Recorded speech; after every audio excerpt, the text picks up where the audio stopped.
We're living in a time where leaders being asked to make more, bigger decisions with less certainty, more pressure, and fewer stable reference points. The old leadership playbook told us that we have to move faster, control more, push harder, and stay composed. But what if that playbook is part of the problem? In this episode of the Flourishing Edge podcast, I sit down with Amy Elizabeth Fox and Nicholas Janni, co-authors of Leading in Chaos. Amy is the co-founder and CEO of Mobius Executive Leadership and a pioneer in vertical development, transformation change, and trauma-informed leadership. She is also my teacher and someone who helped me wake up to a different ways of being and the inspiration behind my decision to dedicate my life to amplifying flourishing in the world. Nicholas is a transformational leadership teacher, a visiting professor at IMD, and the award-winning author of Leader as Healer. Together, they offer a very different invitation. Chaos does not just demand better strategy. It demands a different kind of human in the leader's seat. Someone that is more grounded, more embodied, more present, more awake, more humble, and more capable of holding fear, uncertainty, and complexity without reacting from them. This is a conversation about healing, humility, spaciousness, and the deeper human capacities that leaders need so much more now than ever before.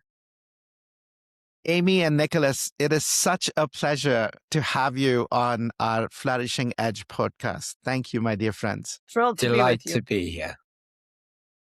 You know, this book, you had me at hello when you describe this crazy polycrisis world that we are living in. You called it a truly destiny-shaping moment right now for humanity and leadership. It's a place where either we will numb ourselves, harden ourselves in order to protect what we perceive as ours, or we are going to actually use this as a moment to really open ourselves and awaken our deepest humanity and a way of interbeing to amplify flourishing in the world. And in your book, I found every chapter was like water to a parched throat in the desert. So full of wisdom, so full of teachings. So I want to start with that origin story a little bit, Amy and Nicholas. Tell me a little bit about why did you want to write this book now and the urgency with which you've been spreading this message? Well, I think you described it, Ashish, very, very beautifully. It's a time where the unhealed generations of trauma are repeating patterns of violence, of degradation, of dehumanization, because that's what unhealed trauma does.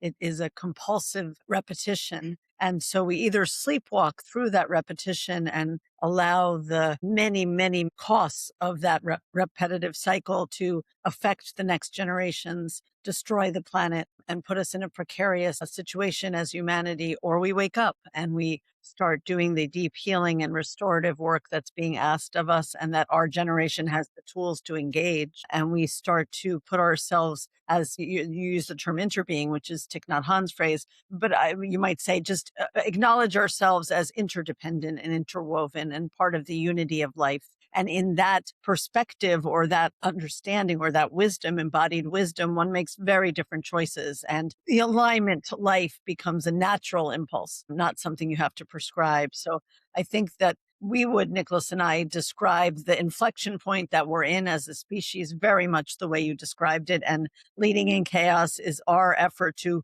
call people to alert and invite them to start this dance of healing and awakening for themselves, for their family, for their ancestors, and for the future of life. Beautiful. Yeah, and you know, I hear people say, we've been in crisis before. It's not really that different now. And I really disagree with that. Intellectually, I disagree with that because I think the nature of the crisis is different. We've never been one civilization and we've never had so many crisis points. I feel in my bones that something very, very critical is happening. And I note all the traditions that foresaw this exact time for humanity as a threshold point. So I think we are at a really unique, extraordinary time, as we say at the beginning of the book, of immense challenge and breathtaking possibilities. I so agree with you, Nicholas. And I've been sensing this for a while myself. It was one of my biggest drivers why I left McKinsey to start Happiness Squad, because I was seeing, this world where, yes, we've had wars. Yes, we've had ecological disasters. Yes, we've had economically challenging times. Yes, we've had, this periods of social unrest where whole civilizations got overthrown. But we've never had all of them together. Exactly. And when combining that with the kind of AI technology revolution and what it is doing, what it has the possibility to do to the core of what it means to be human versus do human things. For sure can do a lot of things humans can do, but till that moment of it cannot replace our way of being. And in a world where we are actually focusing more on the doing and tying worthiness to doing, I think we actually have a risk of dehumanizing humans themselves. Absolutely. And one of the things you're implying, Ashish, that I just want to underscore is part of the risk that we have is that we put such a primacy on our mind and our intellect and our effort and exertion as the coinage of the realm, as our way to legitimize our right to be here, as our value. Then it is easily replaced by a technological substitute. Absolutely.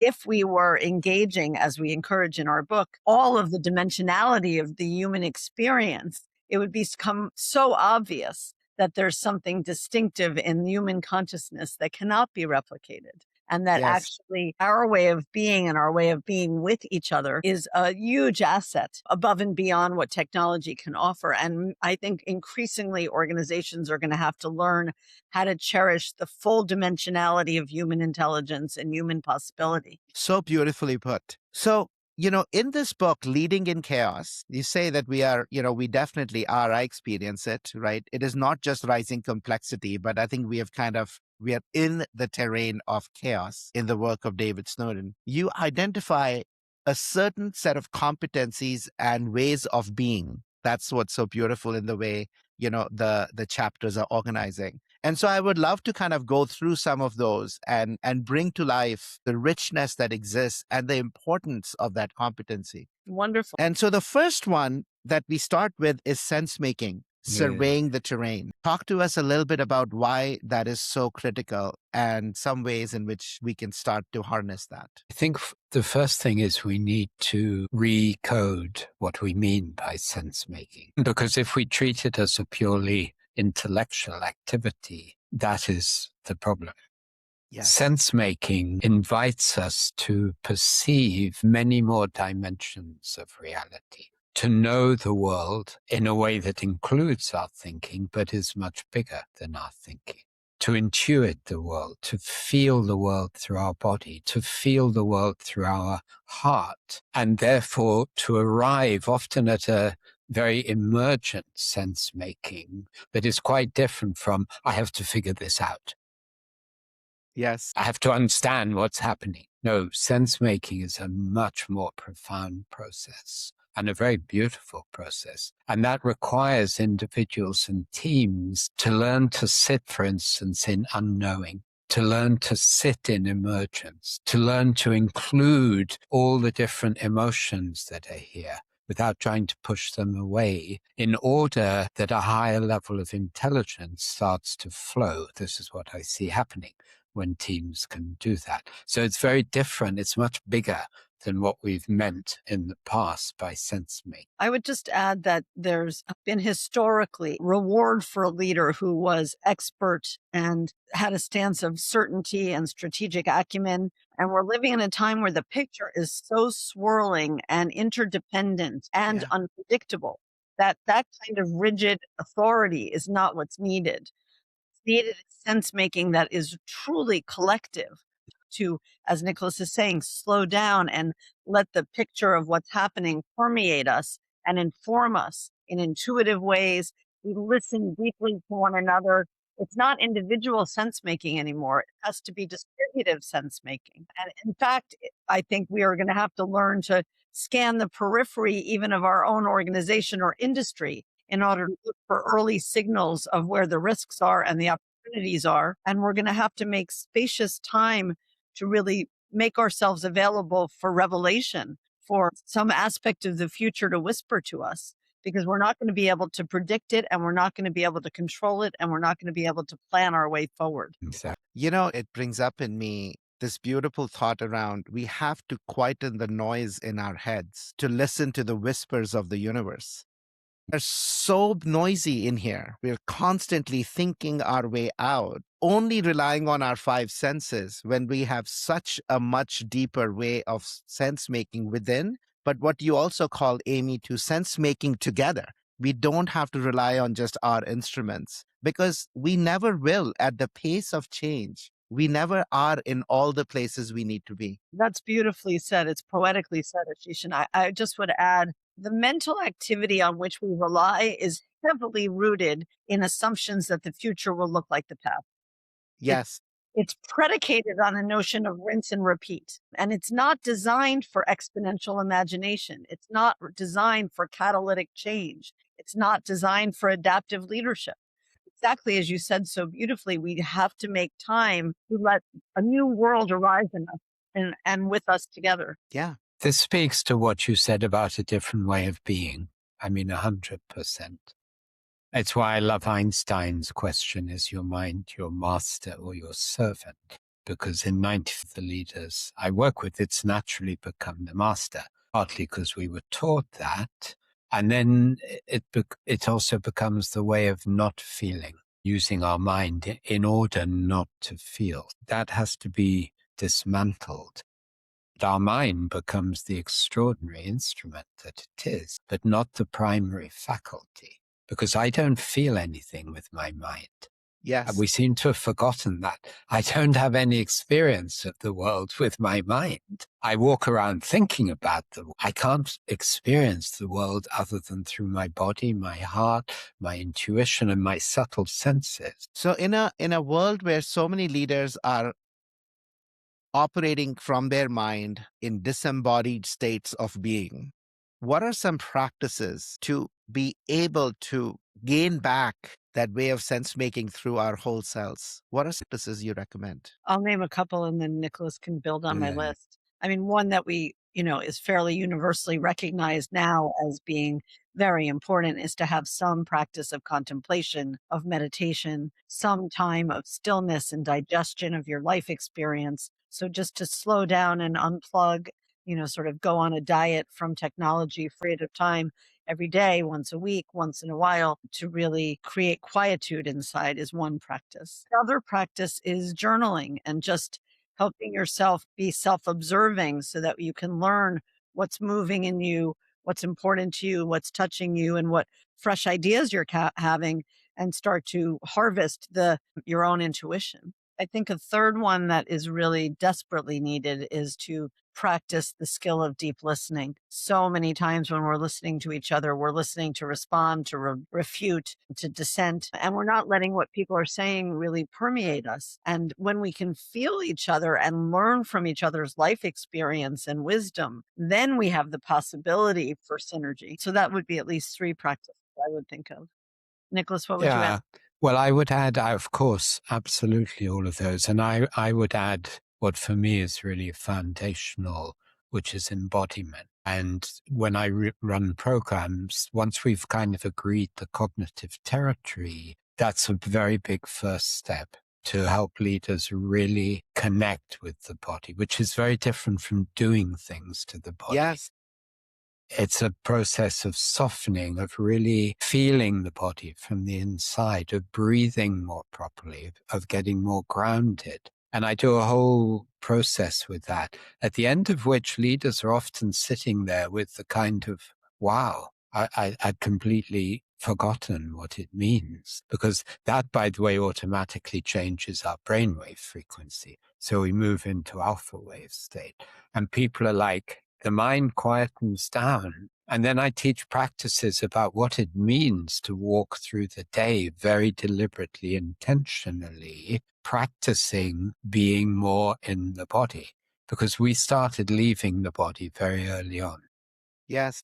I mean, I've worked with the body for over, well, nearly 50 years. Coming home to the body in the end means coming right down back to the pelvis. That's our home base. And very early on, we started lifting. And when you see and read energy, it's very, very clear. And often, for instance, when someone does some emotional integration work, one of the first things they say is, I feel my legs, which is fascinating. So it's like Wow.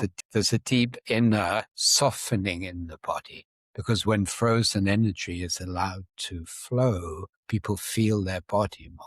So I add everything Amy said, and I add the critical element of embodiment. What you said, Nicholas, there's as you take leaders through some of the practices that allow them to connect to their body. Would you share a couple of those that our listeners could try? Well, I mean, I'm thinking about how many thousands of senior leaders, including top government people, I have lying on the floor and guiding them through a whole process. But, the simplest thing really, and sometimes the most powerful, is to actually pay attention to your breathing. That's step one. And when I say pay attention, it's not the same as thinking. We pay attention to all the sensations of the breath. That already slows us down. Then, as a very simple but also potent next step, relax the out breath, because the out breath is what we keep contracted, and that keeps us lifted. So the moment we're, even in a big way, but then a subtle way, each out breath, soften the out breath. You feel your chair more. You start to feel your legs more. And that's something that can be done throughout the day, when you're in a meeting, when you're walking, whatever you're doing, when you're driving. So I really, this is part of conscious, intentional practice. It's a foundation of presence. Yeah, it's beautiful. Amy, one practice I always tell leaders, because in the contract it said, I myself hold my breath. And I just invite people to think about how deep is your breath or how short it is. And then something I learned from you in the program is I say, as you said, Nicholas, breathe. But the second is literally plant your feet and feel your feet. Because in that state of, as you said, you're so out here that we're not even feeling, we're out of touch with the ground. No stability, and we're trying to bring stability to others. And Literally then failing and to it. metaphorically, yes, I love what you're literally and metaphorically, we have no ground. And that's Yeah. particularly poignant and problematic in a time of chaos. The structures and systems and predictability that we count on for security and that we rest in are currently falling apart and fragile. Take up ground to get rooted, to have a much different relationship with a sense of place and belong to that place at a whole new level in order to be able to rely on our own inner ground.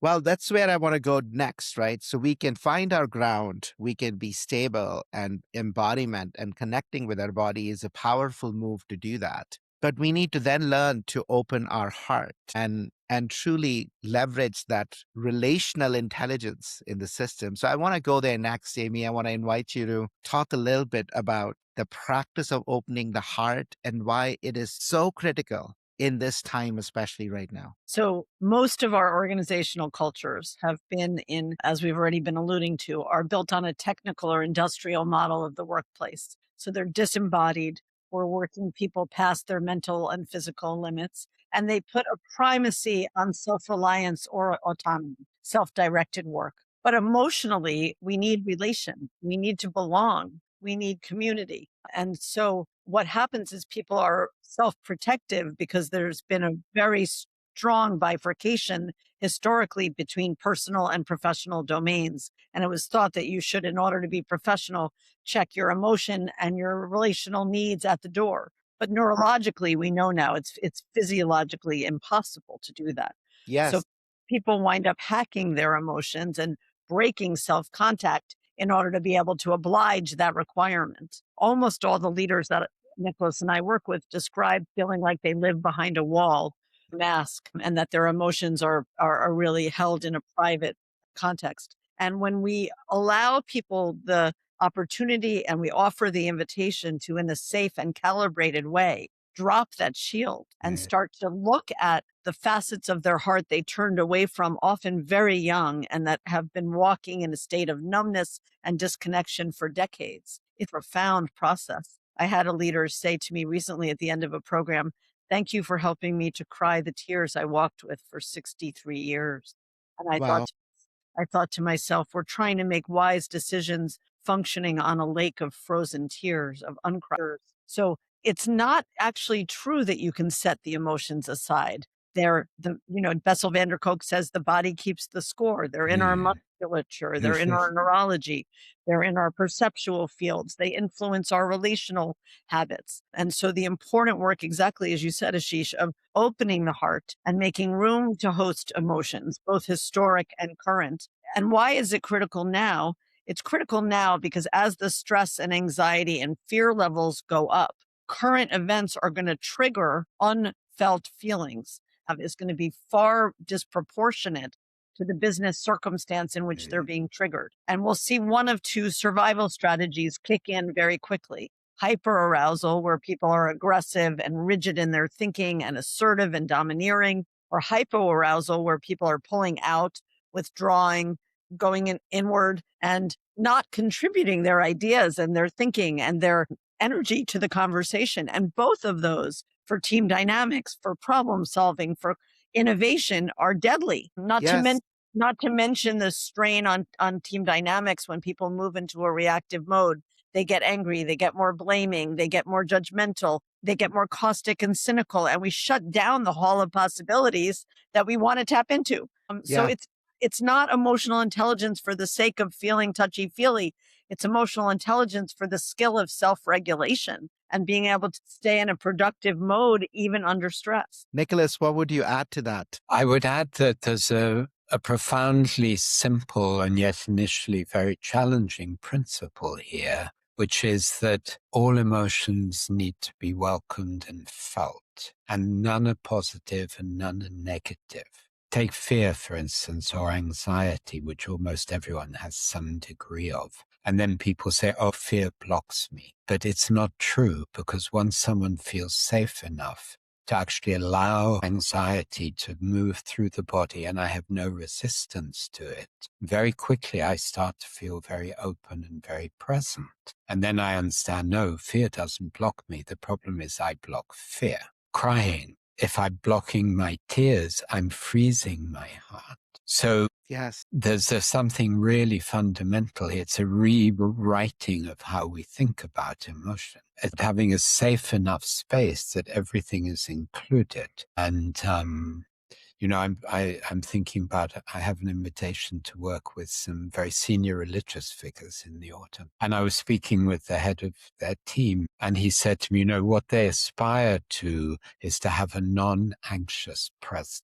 To which I said, well, the only way that's going to happen is if they're willing to feel their anxiety, which will be a huge breakthrough for them, because like most leaders, they're doing everything possible to push those feelings away. So everything needs to be included is the radical principle at the core of this. And then the heart naturally opens. I don't have to try and open my heart, because if I'm feeling more and someone else is feeling more, then, we have the absurdity of, I need to go and learn empathic skills. I mean, it's so insane that it's hardwired to care for each other. When I feel more open emotionally, I naturally care for my neighbor. I don't have to go to a class to learn how to be empathic.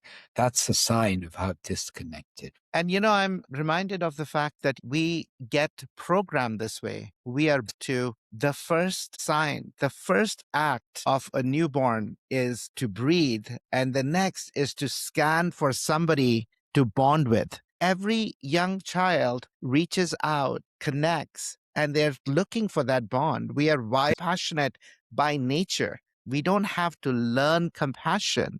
But as we grow up, we are taught that emotions are not good. Boys are taught to be stoic. Be stoic. Boys don't cry. Girls are said, don't be melodramatic. So like in both ways, we are actually creating where get to as grown-ups, where showing emotions or even acknowledging your own emotions is considered a weakness. And I think what you're inviting us to is there is so much richness in emotions. And if we can truly learn to lower our armors and again open up our heart, there are so many possibilities that we can start to. But most importantly, opening our heart is the pathway to our own healing and the healing of so many others around us. It's absolutely Yes. true. And I just wanted to capture something you're invoking, Ashish, which is when a young child needs that kind of is looking around and wants that kind of relationship and intimacy and holding and nourishing. Too many children do not have a parent who's online to respond. And the longing to be held, or that longing for safety, or that longing to be seen can walk with them for decades. And it's something that we can actually offer each other. And as you're both saying, people don't have to be taught how to hold one another's heartbreak. They don't have to be taught how to witness one another's hardships. They don't have to be taught how to invest in and care in and care for somebody who's vulnerable or shaky or sharing something deeply authentic. That's a natural impulse within a group. But we do need to create conscious, safe settings that can start to unfold themselves and go back for some of that very tender holding that they didn't get as young people, to fill in the holes and liberate the energy that, as Nicholas suggests, is underneath the tears or underneath the shake, or underneath the fear. And what's very beautiful, at least in both of our experiences, is we're talking about something that when it's done with intention and it's done in a sacred way, doesn't take a lot of time. Potency of what's happening. And, it's like it's electric in the room because you know that you're repairing something that, when filled in, is going to enable somebody's full potential in their life. Yeah. Well, I want to also emphasize that this is how we come to think better, because we prioritize critical thinking. Critical thinking is at its highest level when our system is in flow, when energy is moving through us. So we're not doing this only for healing, which is a very important. We're doing it so that higher levels of creative intelligence can flow. When I work with, like at the IMD, and I have leaders from all around the world, and I have them working in small groups, and they do exercises where they start to become much more emotional together.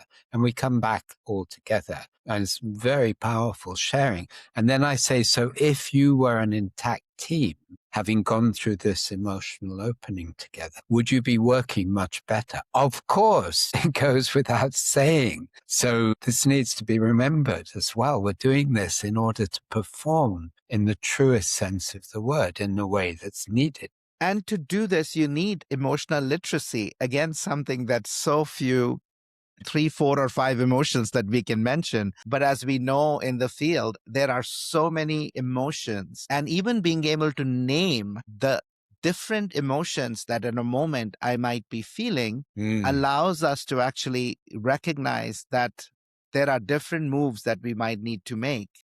Take the intelligence, but actually be able to work through them. Yes. And also to remember, which is sometimes a huge light bulb for leaders, we can feel other people. So sometimes I'll invite a leader in one-to-one coaching if they're having some problem with someone in their team.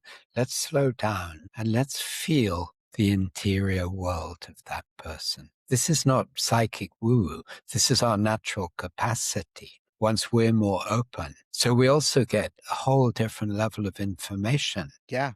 Beautiful. I just want to add one thing to what you said, Ashish. We need an emotional vocabulary and we need a relational vocabulary. I often ask leaders, if you wanted emotional support, not problem solving, emotional support, what could you ask somebody to do that would nourish your heart? And almost every executive group I've worked with for 20 years can only come up with 2. Somebody could hug me or they could listen to me. And then I say, we're going to come up with 100. So you're going to have to get a whole lot more creative. We're starved for a vocabulary of how people could dance with us in a way that would be emotionally nourishing. And once you have a vocabulary, then you have a capacity to make relational requests. And you can start to interrupt this habit of walking in too much isolation and loneliness. Amy, what are some other ways beyond hugging and listening? It is so true. This conversation is brought to you by Happiness Squad, where we help leaders build new mindsets, new habits, and transform their ways of working to truly flourish.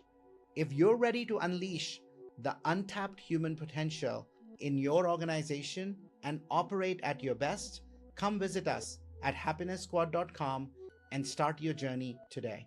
They're infinite. Cook a meal for me, walk in nature with me, sit in silence with me, pray with me, read me a book excerpt, read me a poem, share a story from our mutual memories, cradle me, cry with me, grieve with me, dance with me, sing with me, go to some elevated place that means something to you and teach me the story of that place. There's really just an enormous diversity of things that fill our souls and bond us together. And we've just been devoid of a really rich vocabulary for ways we could connect, ways we could cherish each other, ways how much we mean to each other, and ways that we could support each other. So Beautiful. those are just some examples. Yeah. That's beautiful. I'd love to make one more point, Ashish, about the Yes. word vocabulary. Because one of the things I notice all the time is how lazy and imprecise we are with words, particularly in the corporate environment. And when we're working with emotion, being precise with language is very powerful. For instance, I was working with someone actually in front of a very large group recently, and she was saying, "No, I'm feeling a lot of grief at the moment." And tuning into her and feeling her, I said, "I think what you're feeling is sorrow." And it was like, "Oh yeah, thank you." So the unity, the union of word and energy is a competency that we have lost. And Yes. that's something we really need to practice together.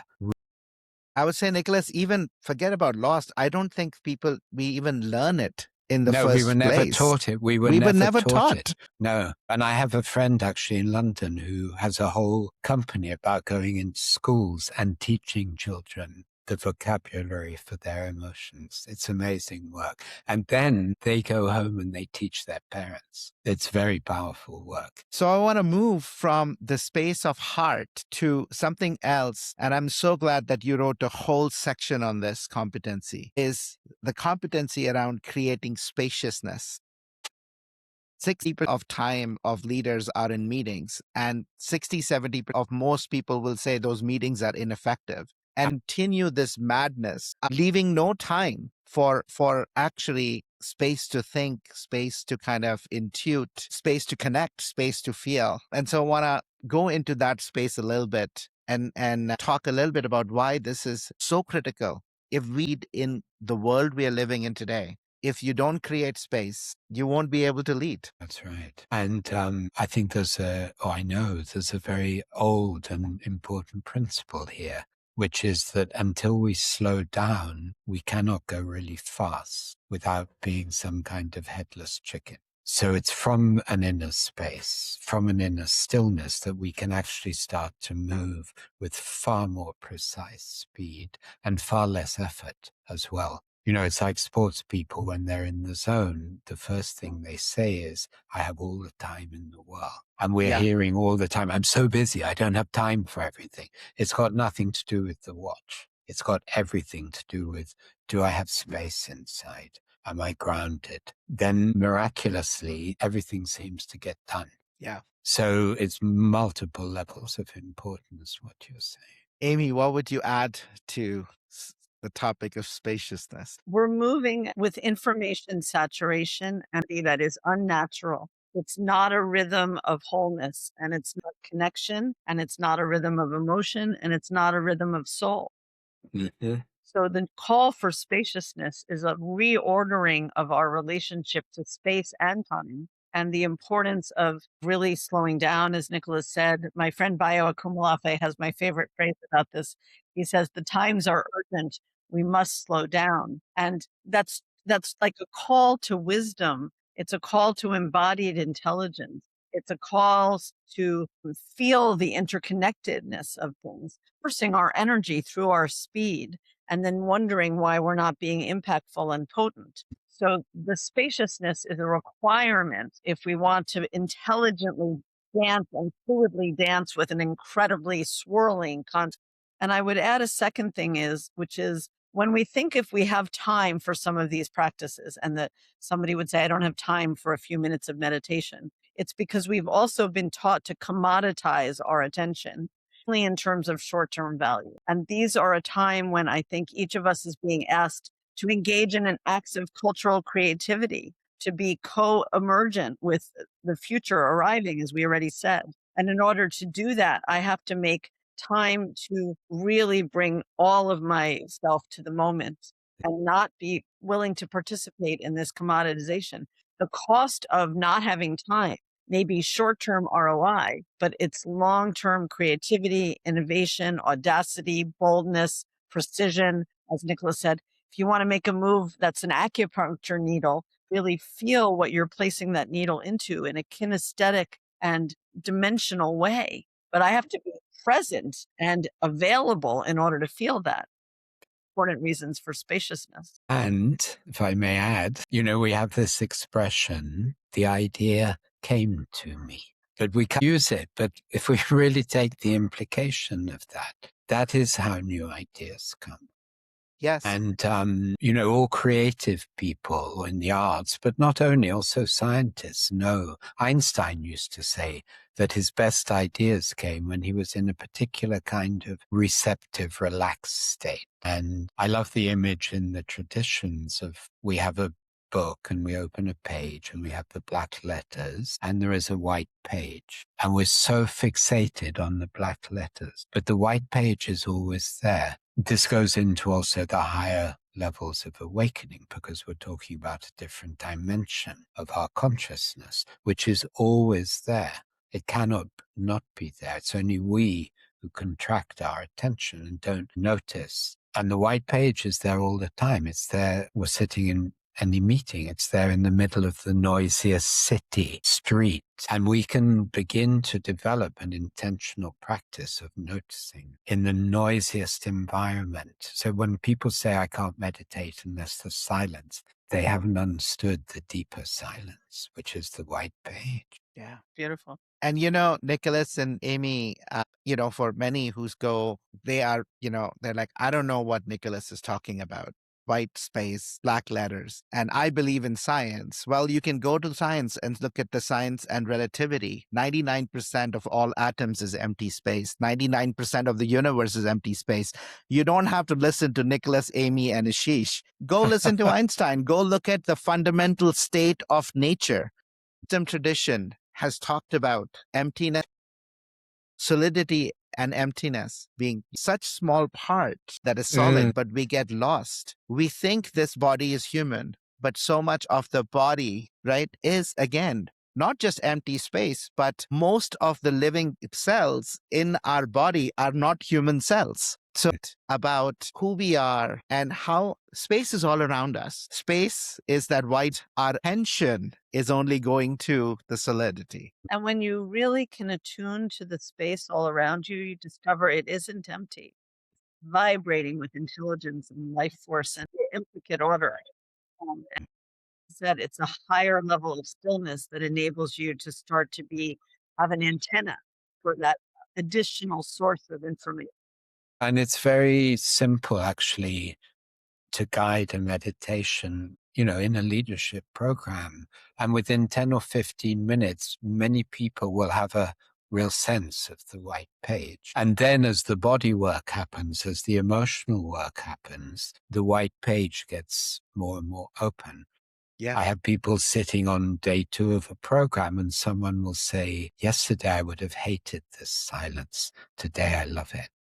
Because the whole system has relaxed and opened. I want to go to the next piece, which is also something that so touched my heart, which was around cultivating humility. And there's a beautiful quote by Thomas, right? People understand humility as playing small and not putting yourself on a pedestal. And I loved that quote. Amy, you'll say it better, but it's about humility is about occupying the right space, what is being called right now. Don't make yourself too big or too small.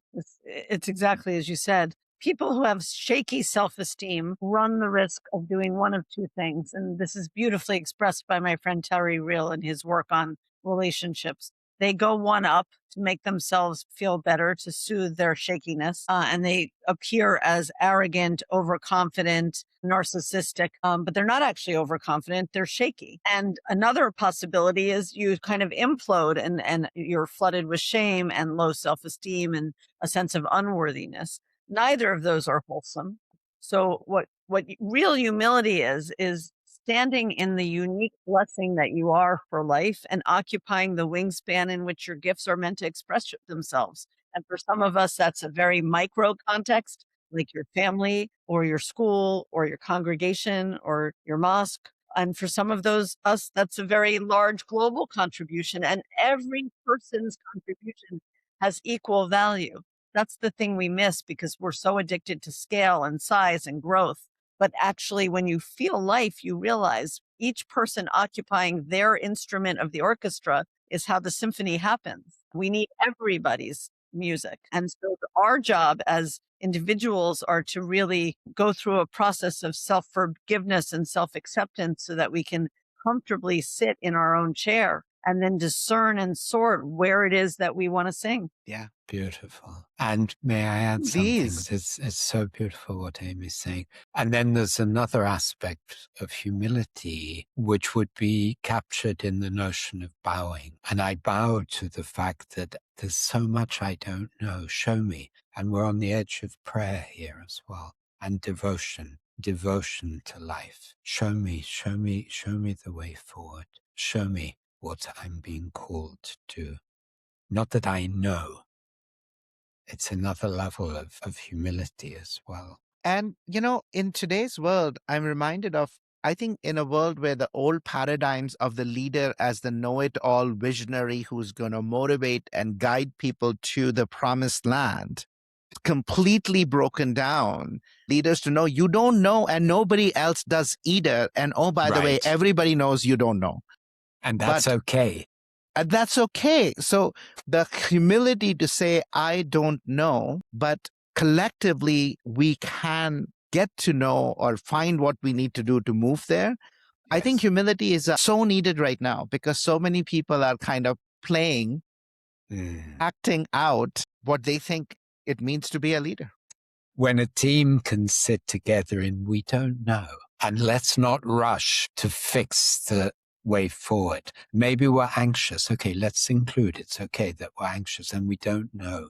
Let's stay with that. Let's listen to all the signals, listen to the inner signals, and trust that a way forward will be emerging, maybe sooner than we think, and almost certainly different to what we think. I was going similar but different, so I'll just maybe add. Please. In a time where everything is so unpredictable and chaotic, we can't make a plan, execute the plan, and arrive at reliable outcomes. We're going to have to experiment and iterate and learn as we go. But for a team to be equipped to try and fail and shift their strategy and be nimbly moving with an iterative experimentation, they have to be able to be secure enough in themselves and have enough humility not to have their ego and identity tied to the need to control outcomes. And that is a softening of identity that is part of this moment. Exactly as you said, Ashish, leaders that are acting from their own puffed up confidence will fail.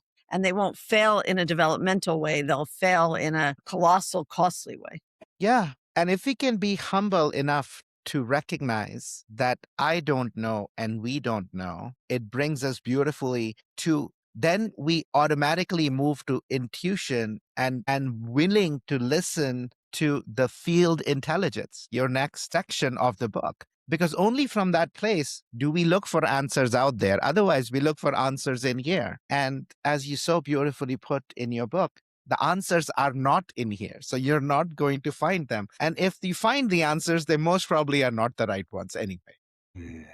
There's also an unspoken truth, which is when you're taking action that is aligned with life and guided by having listened to the field, the efficiency with which all the needed resources will show up, all the necessary doors will open, the distance between ideation and manifestation gets truncated into a nanosecond.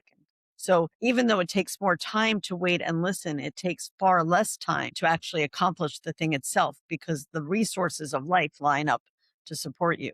And that's extraordinary, miraculous things about working with the field. What are some ways in which we can start to truly harness the intelligence of the field? Nicholas talked about devotion, and I think a part of it is the stance of your offering. So rather than seeing yourself as the doer who's exerting and driving and making something happen, when you start to reconceive of yourself as someone who's being moved, who's being breathed, who's being action on behalf of life, that shift or stance in re-understanding how you're playing, I think invites a level of guidance into your life that's very meaningful. The second thing I would say is that when you open your perceptual field and start paying attention to the little voice in your head that says something kind of unusual, or the conversation you're in that seems to have it be pregnant with a new depth, give that energy. Take the time to pursue that, because that is whispers of fertile ground, I would say. We're coming right in a way full circle back to the original point about sense making, which is lovely. And, I often invite leaders and myself to practice presence as much as possible during the day. That means wherever you are, actually notice people. Every person is a rich story. There are beautiful cafes here where I am, and we sit, and life is happening, and it's amazing just to watch and notice so much. Who needs a book? The book of life is happening moment by moment, but most of the time we're so in our little bubble of identity that we simply don't really notice. So how can we make sense of everything if we're not actually noticing what's happening around? There's one more. Nicholas, your chapter on wellness and transformation, where we're spending close to $6 trillion on wellness, very much grounded in this notion of I.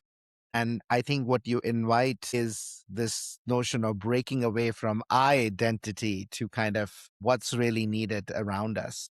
I thought it was very, very beautifully put around Thank you. wellness versus a truly a transformational, flourishing Right. way of And I've been teaching a lot in the last few months around a phrase that I think came from California in the 60s, I think, which said, you have to be a somebody before you can be a nobody. Now, what I understand by that is that we have to become an integrated somebody. We have to do the trauma work. We have to do our awakening so that we become more and more coherent. And then there's a natural dissolve that happens, and we become inherently residing in a much, much bigger field.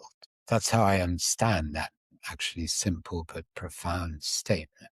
But it's not that we dismiss the somebody. The somebody needs to be integrated. I also want to really honor, Ashish, what you are devoting your life to now with the Happiness Squad and principles and precepts and practices of genuine human flourishing. It's an urgently needed, as you said, water to a parched soul as well. And I'm really just so grateful that you're carrying the flame that you are. Well, my friend, you are the one who lit that flame. And so my life will be eternally grateful to you. I remember my 40 years of living in a state of doing and tying my worth to all of the hard work, achievements, etc. Yes. And what you awoke in me at that magical week in Portugal, that flame is just, that's it. I think that's what I feel I was put on earth to do. So now I'm Beautiful. grateful to you. Beautiful.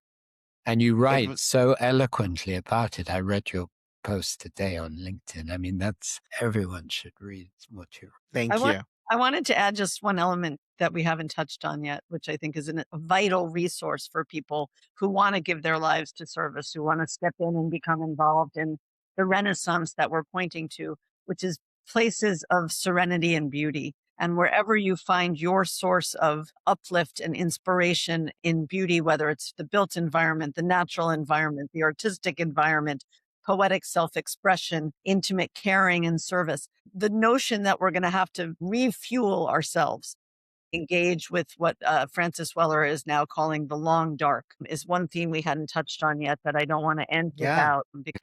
Talk to us a little bit more on that and the fact that it is a long walk to freedom and it requires a social restoration. process for all us to be willing agents rather and shift away from feeling like victims. It is so needed today. So talk to us a little bit about, that chapter and what you're just calling, Amy, right now. Well, I think there are two entwined strands of the walk to freedom, as you quoted. One is the critical work of social justice and equity and racial healing and collective trauma healing and ancestral healing. That is one of the pillars of our book. I think both Nicholas and I have devoted our lives and will continue to devote our lives to refining the craft and showing up and raising our hands to be part of the struggle for a liberatory impulse in the social fabric of humanity. And I think the other facet of the long walk of healing is a walk of spiritual development and character maturation and consciousness evolution, which requires, let's just use the Buddhist version. It requires the teacher, it requires sources of wisdom and teachings, and it requires a community or a sangha. And I think as people devote themselves to the process of their inner life, if they gather those three resources or essential factors around them, they will find can see more, can feel more, can offer more, bestow more, and there's more grace and blessing in their life. So that's what I would say. Thank you. Nicholas, what would you add to that? Actually, I don't have anything to add to that. I really don't. Very beautiful statements from Amy. Well, my friends, I am so grateful for this conversation. And to all our listeners, there are certain books that you can open up on any page. And in a moment, if you're feeling out of sorts, let's just put it that way, you're feeling triggered, you're feeling whatever you're feeling, this is one of those books that you can pick up and let the book and the moment and the universe guide you to what page needs to be opened. Because I promise you, it doesn't matter the page that opens, the words and the space on which the words are written, but more importantly, the hearts and love from both of you that comes through it, I promise you will give you a path when you feel lost, give you that love when you feel alone, and will give you the wisdom if your way of thinking and your brain is struggling. That's the of this book. Thank you for bringing it into the world. Thank you for joining us and for doing this so important work right now that humanity needs. I bow to both of you. And to you, Ashish, and to everyone, this is the time. This is the time for us all to heal and awaken. So thank you, Ashish. So touching. Thank you. Bye, my friends. Thank you for joining me on The Flourishing Edge. If today's conversation inspired you, share it with someone who's ready to flourish too. Subscribe, leave a review, and stay connected for more tools to achieve breakthrough performance through flourishing. Until next time, keep learning, practicing, and growing into your fullest potential.